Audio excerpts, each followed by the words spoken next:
Evening, everyone. Welcome to the Heights Board of Education boardroom located at 5740 Long Avenue. It is now 6 p.m., July 24th, 2023. This is a regular board meeting. Mr. Frazier, could we have a roll call of members? Yes. Mr. Garth? Here. Ms. Granger? Mrs. Moore? Here. Mr. Blackwell? Here. And we all rise for the pledge of allegiance. Allegiance to the flag of the United States of America and to the republic for which it stands, one nation, under God, indivisible, with liberty and justice for all.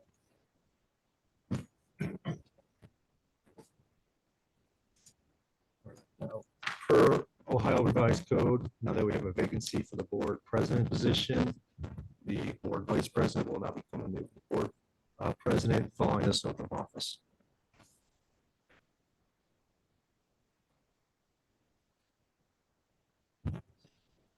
I, Taylor Frederick Treasurer, hereby certify that this 24th day of July, President of the Heights Board of Education, term commencing July 23rd, December 31st, 2023, or until a successor is duly elected and qualified, until the following office as certified. I, Alonzo Blackwell, do solemnly swear that I will support the Constitution of the United States. I am faithfully and partially discharge my duties as president of the Heights Board of Education, as my ability and accordance with the laws now in effect hereafter enacted during my continuance in this office to my successor is chosen and qualified.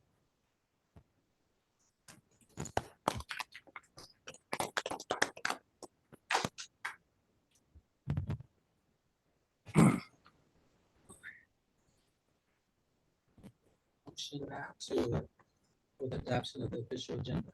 So, Second. Mr. Garth? Yes. Mrs. Moore?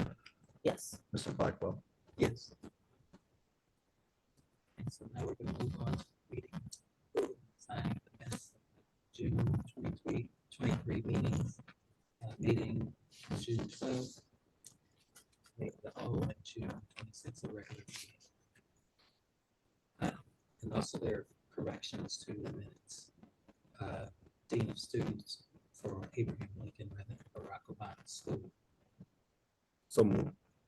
Second. Any discussion? None. Mr. Frazier, can you have a roll? Mr. Garth?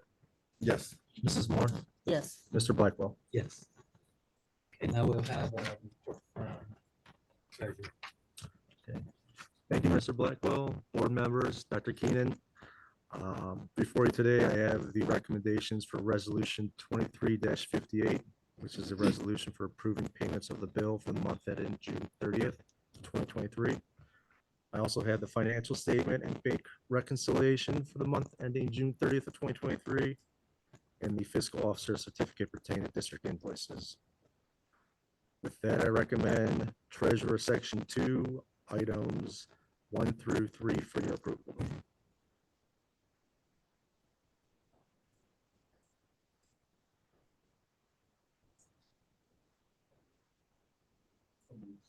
Second. Discussion. Seeing none. Mr. Garth? Yes. Mrs. Moore? Yes. Mr. Blackwell? Yes. Now we have a report. Mr. President, members of the board, Mr. Friedrich. For my report this evening, I'll start with Roman numeral 1 information, and I'd like to introduce Mark Curtis, who's going to be presenting a technology update to you this evening.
I was about to say you. I was about to say you're over technology, and you've been kind of slow with this one. But I ain't wanting nobody to think I was being myself, so So, I was gonna let it go. okay, I got it. So I appreciate you having me here and allowing me to kind of come and speak in person, as I was not able to do so during your board retreat. So I appreciate that. So good evening, board members, administration, as well as members of the audience. Mark Curtis, Director of Technology.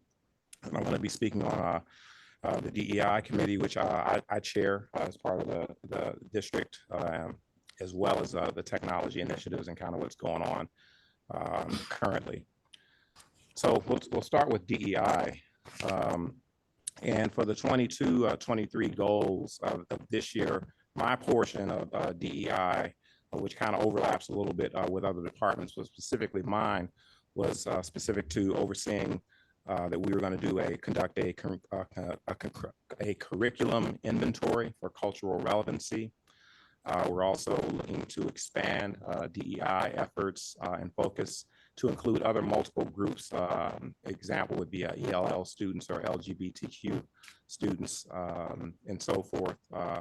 And then last would be to expand DEI professional development district-wide, and the vendor that we used to do that was the Diversity Center. With respect to the DEI work, well, let me go back. With the curriculum inventory that was conducted, this was done primarily through the office of the curriculum department. So I worked with the previous director, Susan Jurasic, in this area. And what this entailed was her department went to every school in the district and reviewed the curriculum and books in the libraries as well as in classroom libraries. And what we looked for were two things: whether the books were old and outdated, one, and then two, they reviewed the materials for cultural relevancy. This was a year-long process and project that was conducted, but I can say that throughout the year and at the end of the year, both were completed. Any books that were outdated were removed for every classroom, and also the libraries for proper disposal. And there was a review for cultural relevancy as well, and where areas where they were short or they needed more materials, those materials were purchased and procured through the curriculum department. So that aspect of our goal for last year was completed. With respect to expanding DEI efforts, this was primarily a building level initiative. And so every building, and as they reported out throughout the year for their progress, there were elements for each building with respect to how they approached this particular area. And this, did some overlap with respect to our social emotional activities with Dr. Shelby as well. But this was building specific activities, and each building had their own individual plans with respect to how they were going to deal with creating programming for the various groups. Many of the buildings had clubs already in existence, but they did programming around that to make sure that they address DEI at the building level.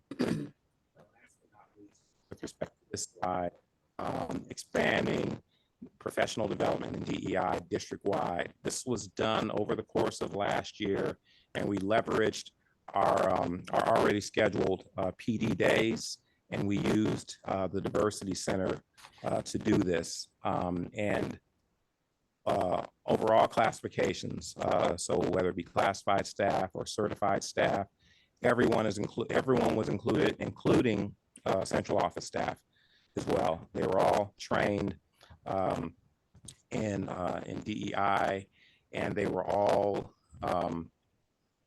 given surveys as well to determine, kind of how they liked,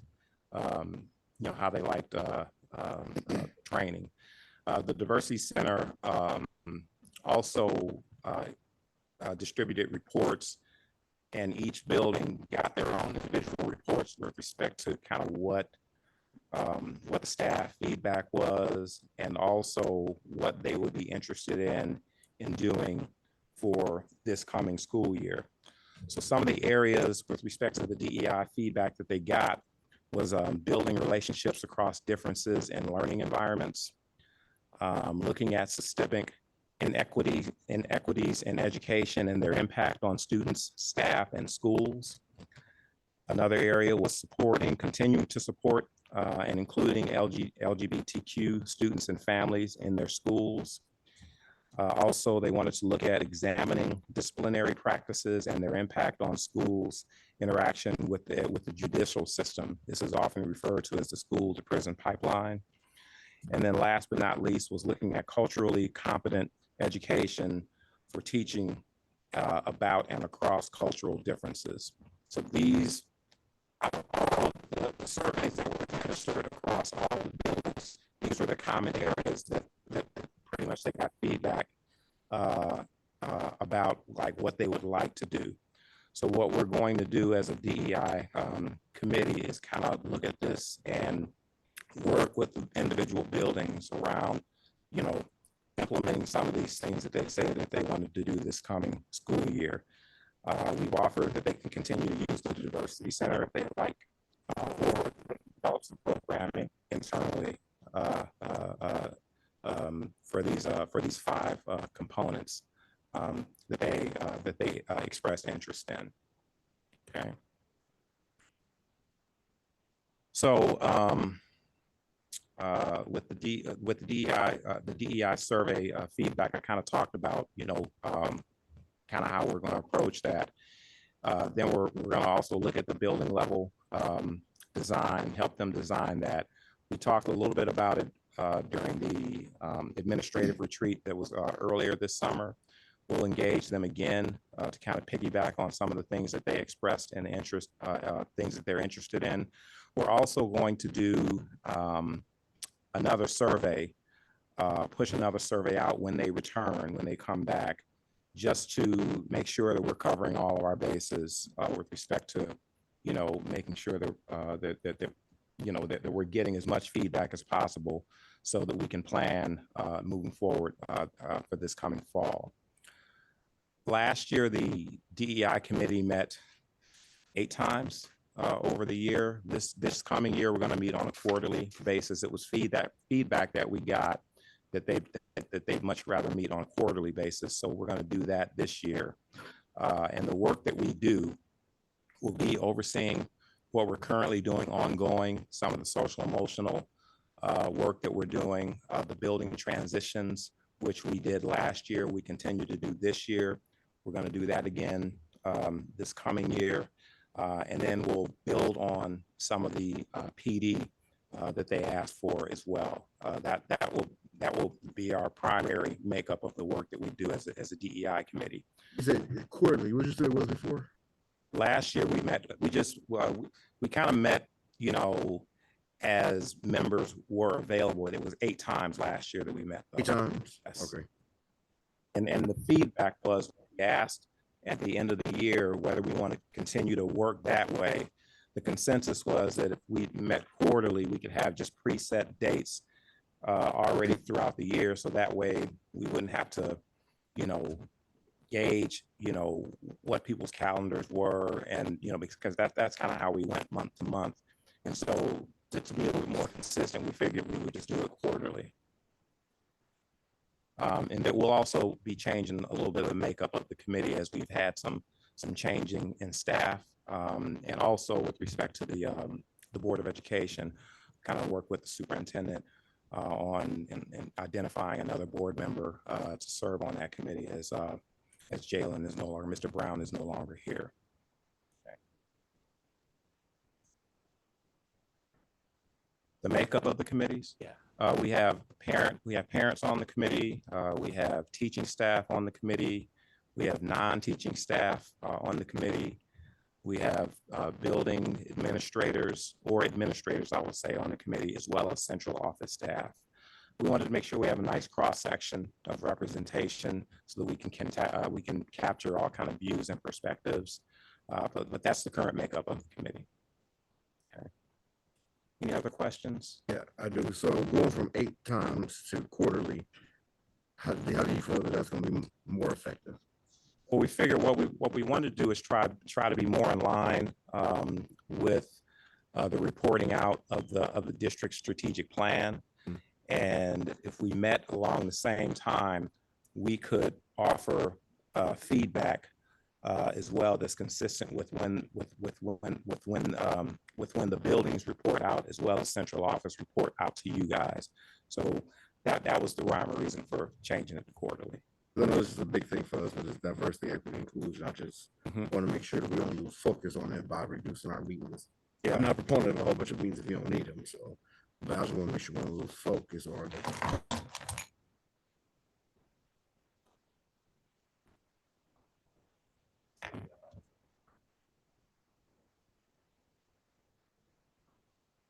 And as a living, I want to make sure that this is, interwoven in the day-to-day operations of the district. So, yeah. Okay. Yes, sir. The schools had Mhm. and goals. How did each school?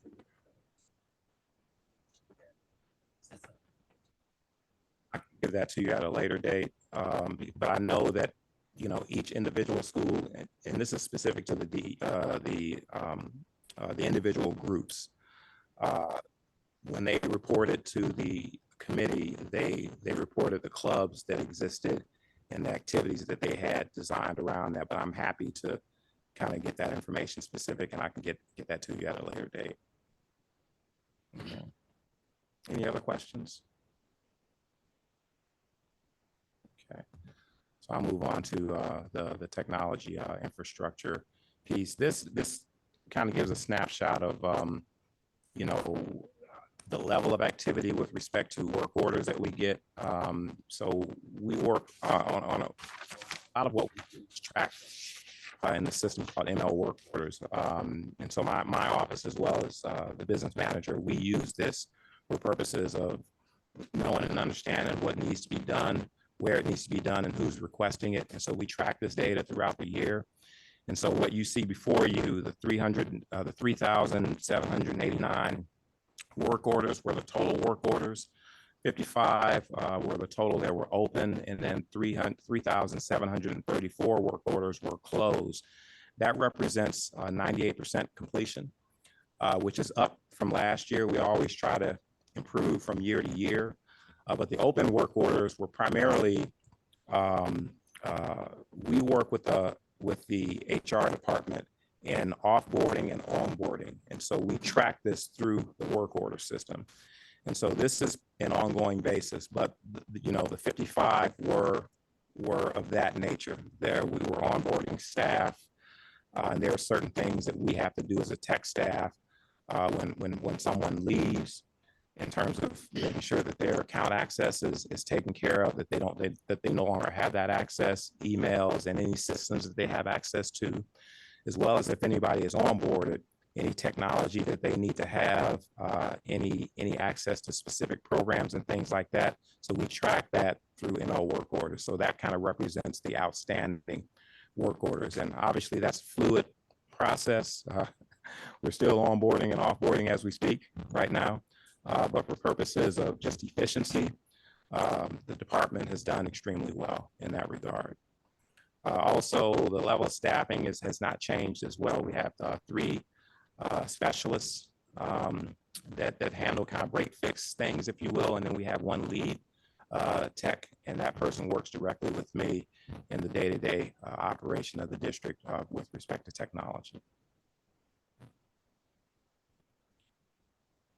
So we're just kind of looking to a little bit of what we did this past year. We increased our Chromebook inventory. We purchased an additional 500 additional Chromebooks. We also implemented GoGuardian Teacher, and GoGuardian is a program that our teachers use that allow them to control what students see and what they have access to while in their classrooms. This was something that the teachers actually approached the administration about, saying that they needed, because oftentimes kids would open up tabs and they were distracted with their Chromebooks and doing work other than what they were supposed to be doing in the classroom. GoGuardian prevents them from doing that. In any classroom, based on the teacher's roster, student comes in, they're able to set up, make sure that the work is already there for them to access to. It locks their ability to close out of what they have up, and it prevents them from navigating in places that they shouldn't be going.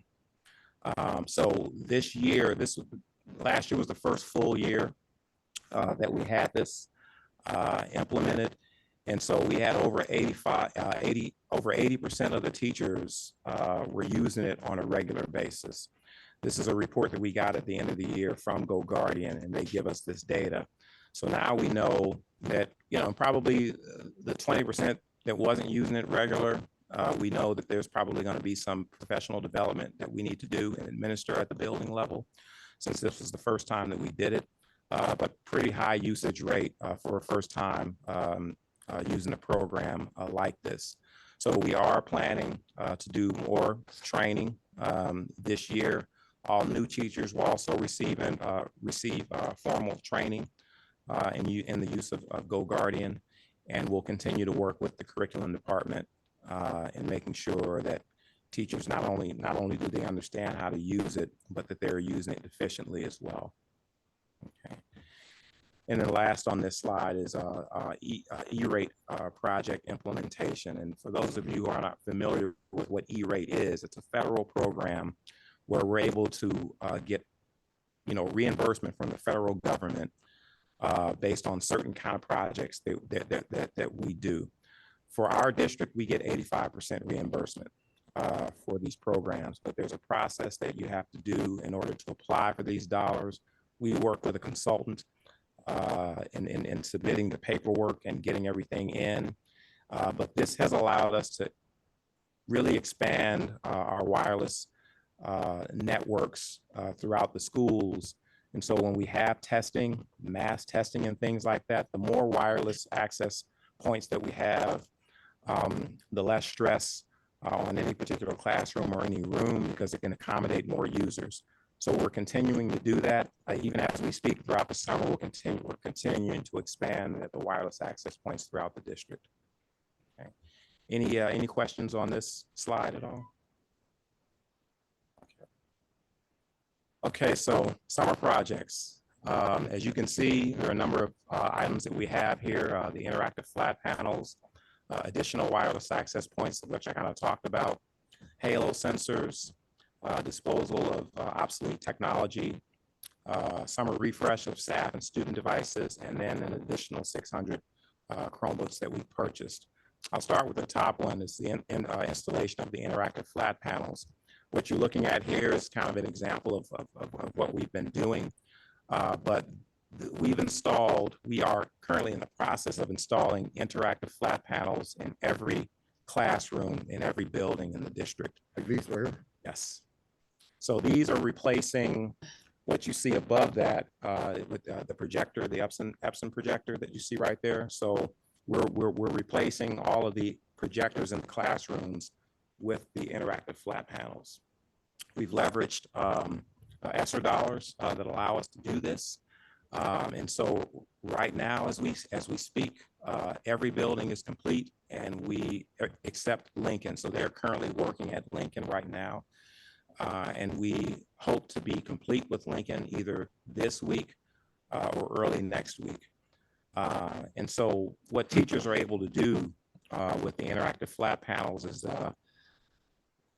this is pretty much a computer that's a TV, but it allows teachers to have wireless ability, as you just saw with what I did here, and they can use it, using their own individual device. Obviously, you have touch technology where you can slide and drop, and move things around. A lot more flexibility. And this is also in our commitment as a district to kind of, integrate technology into the classroom and make sure that the classrooms are, we're moving more along the lines of 21st century technology. Okay. We're going to be actually training all of the teachers when they come back, new teachers as well. And we actually piloted using these during spring break so that we can kind of get some lessons learned and work out some kinks and things like that. But we're going to be ready to go for the beginning of the school year. And we're going to be, going with these interactive flat panels from here on out. Additional wireless access points, I kind of talked about that earlier. Same deal. We got new funding in the way of E-rate. So that's going to allow us to continue doing what we're doing in all of our buildings. The Halo sensors is something that's new. And this also came about, based on feedback that we got from our teachers and also building administrators. So the Halo sensors do two things. The sensors are based in the technology that senses smoking and any kind of vapes and things like that. And these are in our bathrooms. But what it can also detect is any kind of noise or movement that is abnormal. What it does is it has technology in each device that for a specified period of time during a normal school year, it just kind of tracks, to kind of determine what is normal activity. And then once it does that, it will be able to detect if something is happening in a bathroom that is not normal. Once that happens, it sends out notification to specific building administrators via text and an email. It also automatically records via our surveillance system. So, yes, the camera outside of whatever bathroom is nearest, it will automatically start recording. And so if something was happening in there, whoever walks out of that bathroom, you get an instant notification and you can see it on your phone. And it allows the building administrators to actually be much more responsive in what's going on in the bathroom. So that's something that will be in place prior to the start of the school year. Where'd you find out about the system? Halo. Actually, other school districts use the technology.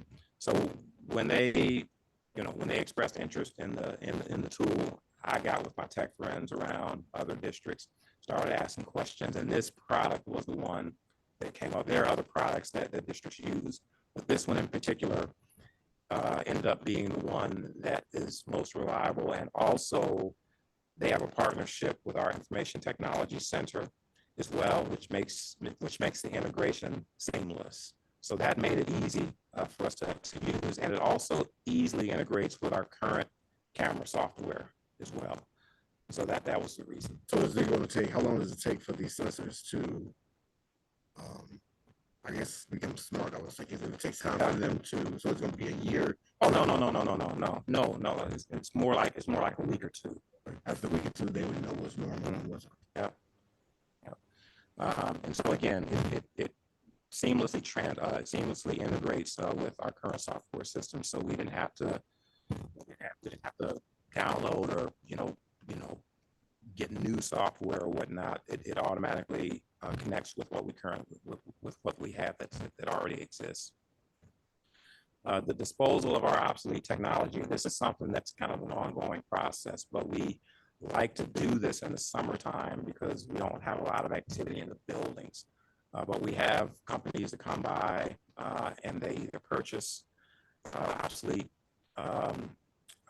technology, or in many cases, old technology that's end of life that cannot be used. There's certain rules that we have to go by with respect to proper disposal of technology, and these companies are able to do that.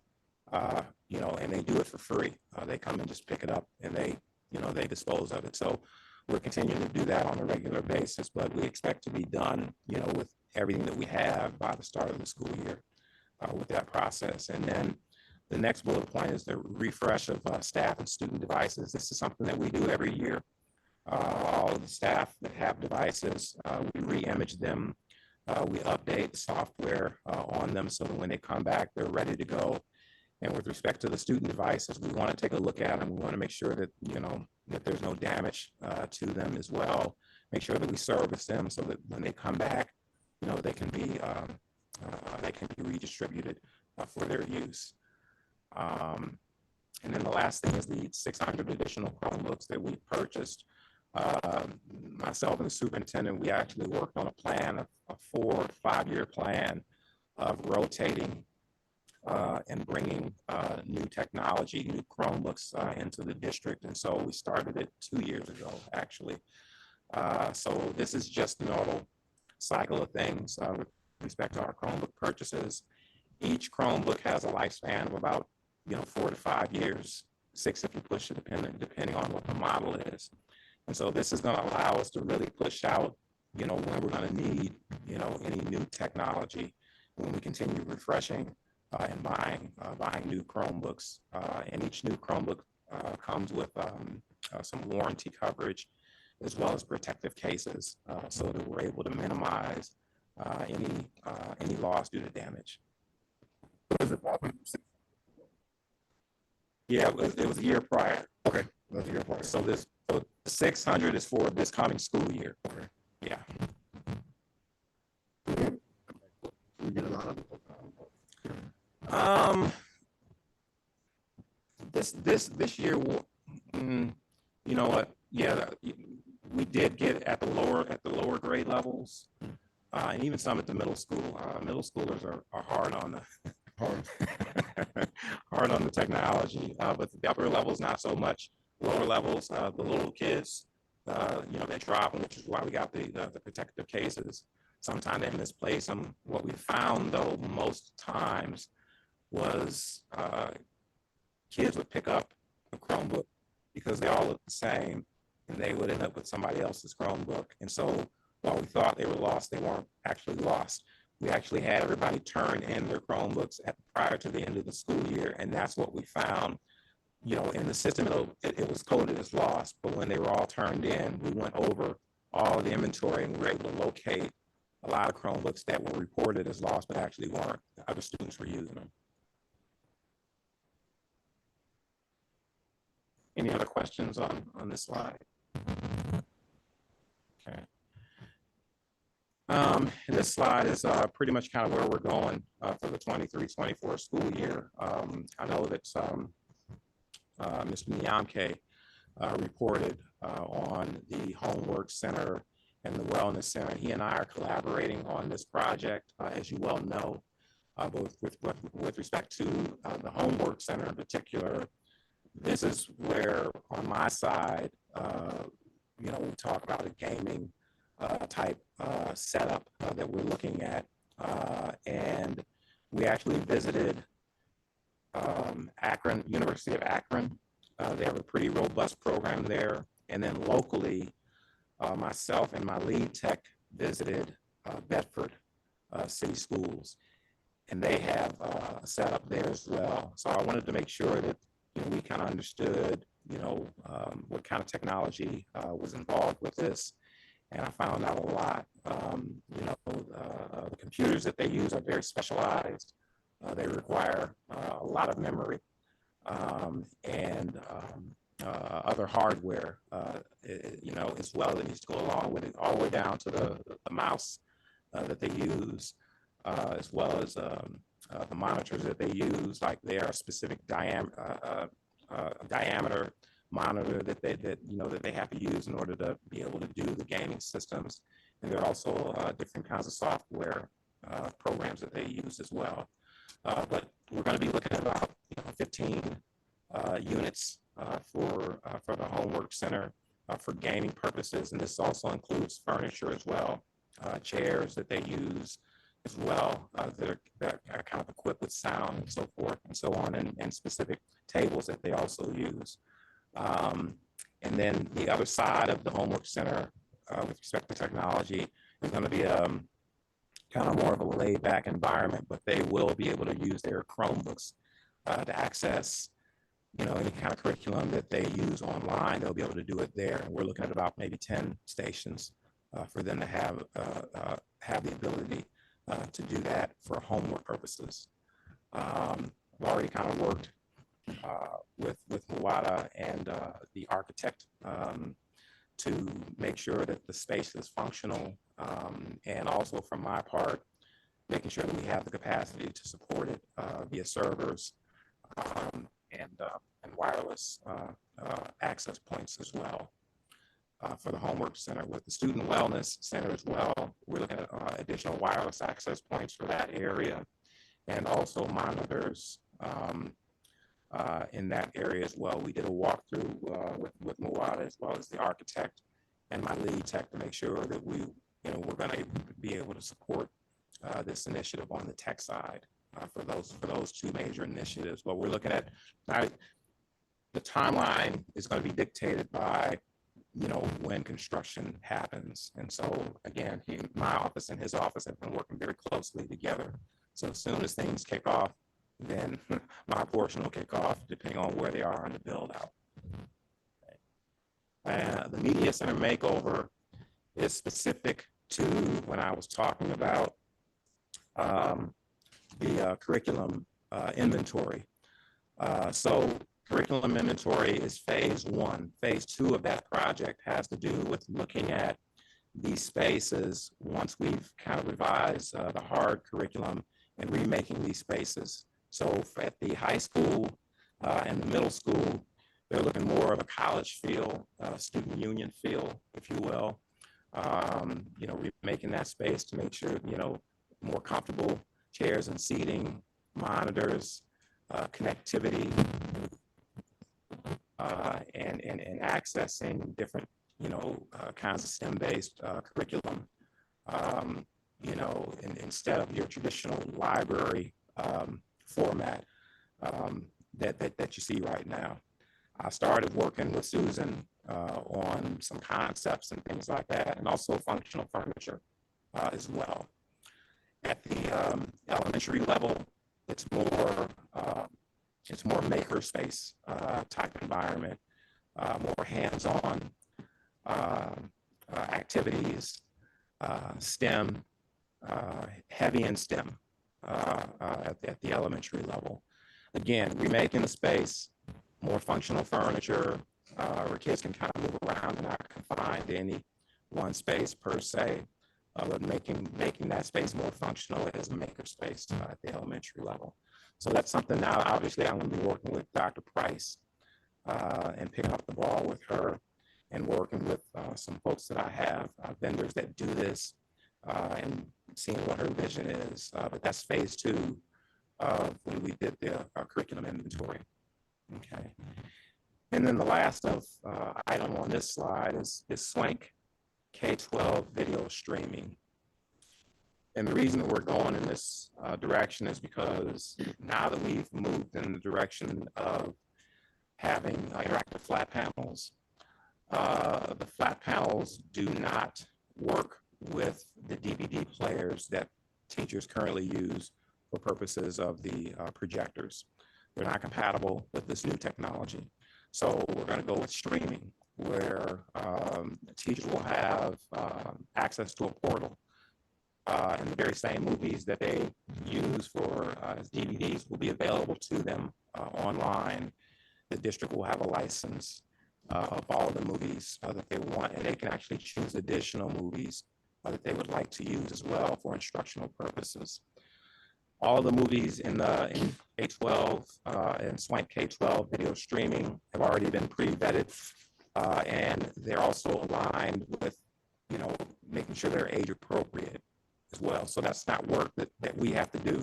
They've already done the work, and they've already gotten the agreements with all the movie houses and things like that. So we can do it safely, no copyright infringement, and we're able to make things much more seamless and easy for them to use. They're also going to get training as well in that to make sure that they understand how to use it. And each building administration administrator will be a gatekeeper as well as the curriculum office. They'll have the ability to kind of pre-select and pick and choose, you know, what we want teachers to have access to. And then as we continue to get feedback, we do have the ability to expand by over 300 additional movies if we want.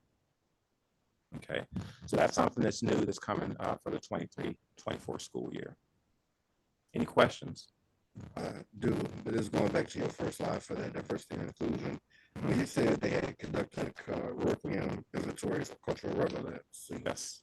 how did they measure that? Was there, how did they measure what was considered to be cultural relevant and not?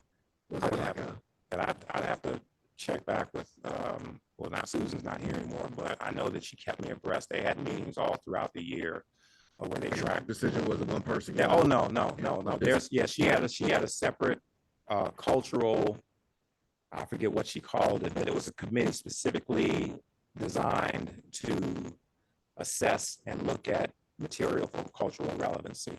And it was a cross section of teachers and administrators that gave input into that process. Now, you said they gave out a survey, a DI survey. Who created that survey? Was that the Diversity Center? Diversity Center. They analyzed the data to it. Yes, they analyzed the data and they actually gave sent out reports specific to each building that they did. So that information was submitted and given. They gave that information to me. We had a meeting here, central office. Here was, and then I was able to give them their reports for purposes of not only their review but also their staff, and so that they could get ideas of what they might want to do for next year in the way of planning any PD for DEI, building level wise. Another thing you said, expanded the DEI professional development.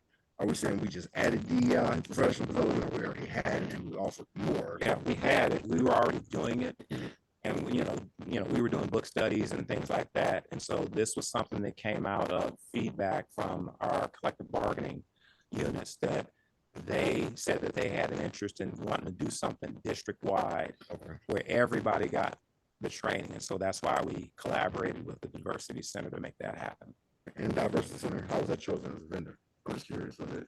Was it someone told you all of that? Yeah, I actually got a recommendation to use them. And so we did, we went with them. The feedback that we got from them was that they were very happy with the services they delivered. And they were also given the option that if they wanted to do something individually with them at the building level, they could.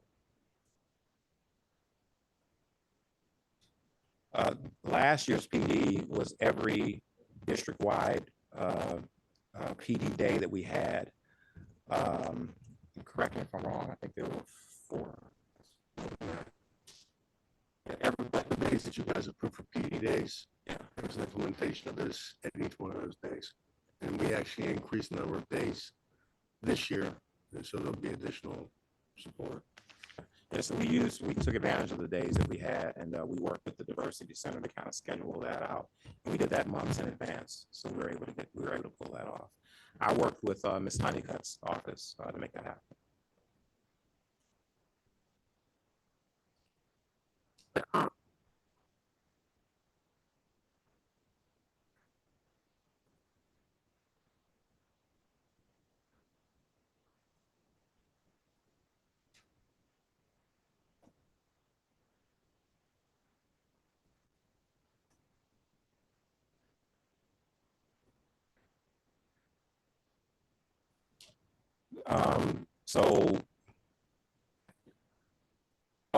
And it will be recommended that you guys need it. Yeah, they were pretty happy with what they got, but it was limited in fashion just because of the nature of how it was done and how much time we had to do what we did. I think the scope of the PD that they gave was around microaggressions, and it was primarily around that. I'm sorry, I don't have it in front of me, but based on what they did give them, they liked. And then we did get suggestions from staff in terms of kind of what I read off to you of additional things that they would like to do based on what they did get. So we only had, we're only looking at like a 4-hour block of time. And so to make it all work, to do it district-wide, we were kind of limited in some ways of the scope of what we could cover. Okay. Any other questions? I think that's it. All right, thank you.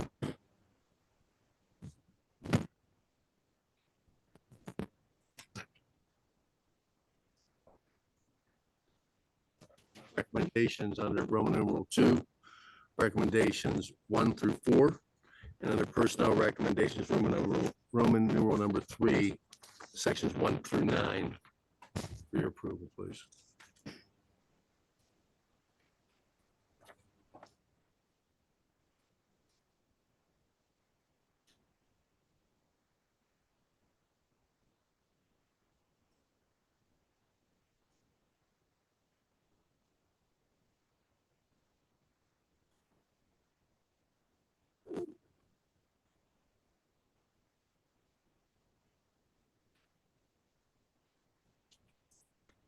One through 9 on number 3.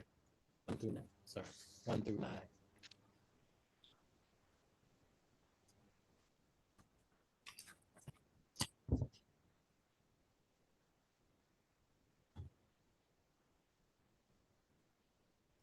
I have a question. So it is the deadline that they have to resign by?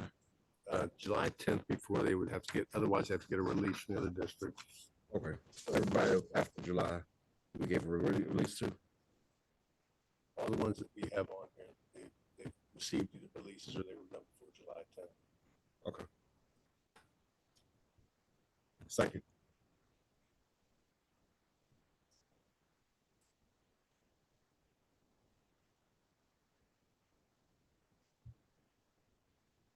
Mrs. Moore? Mr. Garth? Yes. Ms. Granger? Mr. Blackwell? I conclude on my section. I would just like to acknowledge that we have our athletic director who you approved this evening here with us. That's Miss Kyra Gates. I'd like to ask her to come to the mic, maybe make a few comments.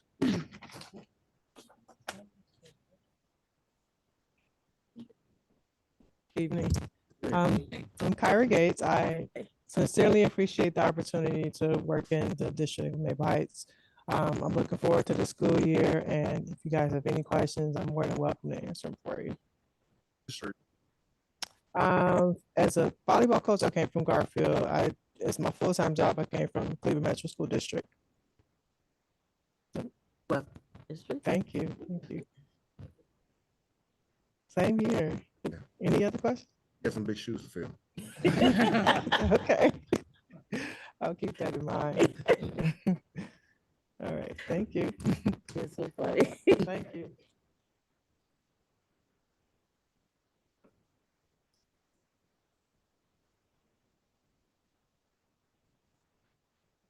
At this time, we have any visitor participation? Anyone would like to come up? State your name and address.